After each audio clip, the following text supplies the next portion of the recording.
Many maps place the edge of the solar system at the orbit of Neptune or Pluto.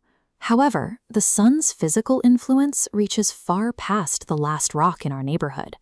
This diagram illustrates the distance to the Oort cloud, a shell of icy debris surrounding our system. Even traveling at 1 million miles per day, the speed of NASA's Voyager spacecraft, it would take roughly 30,000 years to reach its outer edge. If we define the boundary by gravity, the edge sits even further away, at the absolute limit where the sun can still pull a wandering object back toward it. Scientists eventually realized the true end of our solar system is a violent physical collision zone. It was a boundary they couldn't definitively locate until a physical object actually encountered it.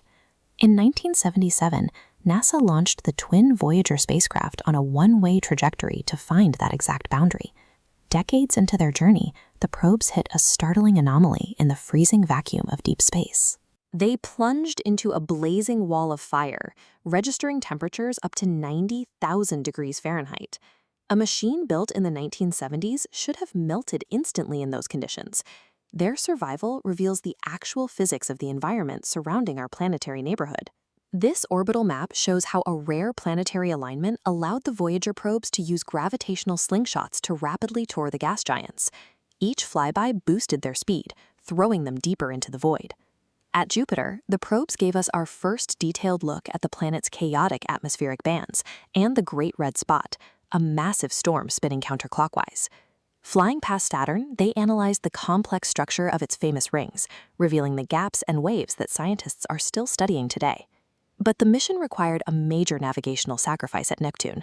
To observe Triton, a moon covered in erupting ice volcanoes, Voyager 2 had to fly over Neptune's North Pole. This maneuver deflected it southward, out of the flat orbital plane where the rest of the planets reside.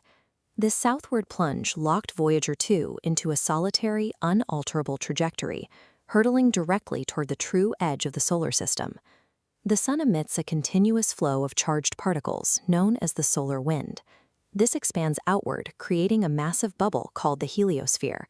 Eventually, this outward pressure perfectly balances against incoming interstellar wind, forming a distinct boundary called the heliopause. This high-pressure collision zone is the 90,000-degree wall of fire the Voyagers encountered. The spacecraft didn't incinerate because of the physics difference between temperature and heat. While the individual particles in the heliopause are incredibly hot, the environment is nearly a vacuum. The particles are too far apart to transfer enough thermal energy to melt metal. By pushing through this blistering, invisible shockwave intact, the Voyagers proved they had passed beyond the sun's influence and entered the space between the stars. Pushing deep into interstellar space, the probes now face a threat more certain than the harsh environment: the fading connection to Earth. These machines are permanently locked into the technology of the 1970s. Communicating across 12 billion miles presents an extreme challenge of distance, power, and time. The spacecraft are powered by decaying radioactive fuel, meaning every year they have less electricity to transmit faint radio signals back home. Because of Voyager 2's southern trajectory at Neptune, it can only be reached by a single facility on Earth, the 230-foot DSS-43 radio dish in Canberra, Australia. In March 2020, NASA shut down this singular antenna for 11 months of critical upgrades. During this time, mission operators could receive health updates, but they were unable to send any commands to the probe until the dish was back online and Voyager 2 finally returned a signal.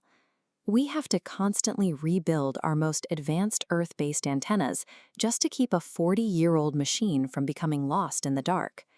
Eventually, the radioactive plutonium inside both probes will decay completely. They will lose the power to transmit, their instruments will freeze, and they will go entirely dark. The creators of the Voyager mission anticipated this. Each spacecraft carries an ultimate payload designed for the long quiet, a golden record. These physical time capsules hold images, sounds, and music from Earth. The records are plated with a thin layer of uranium, allowing its radioactive decay to act as a verifiable timeline for any future discoverer. The Voyagers were originally built to map our solar neighborhood, but by surviving the wall of fire, they have achieved a far more permanent legacy. long after their radios fail, they will drift outward into the dark as humanity's silent ambassadors to the wider galaxy.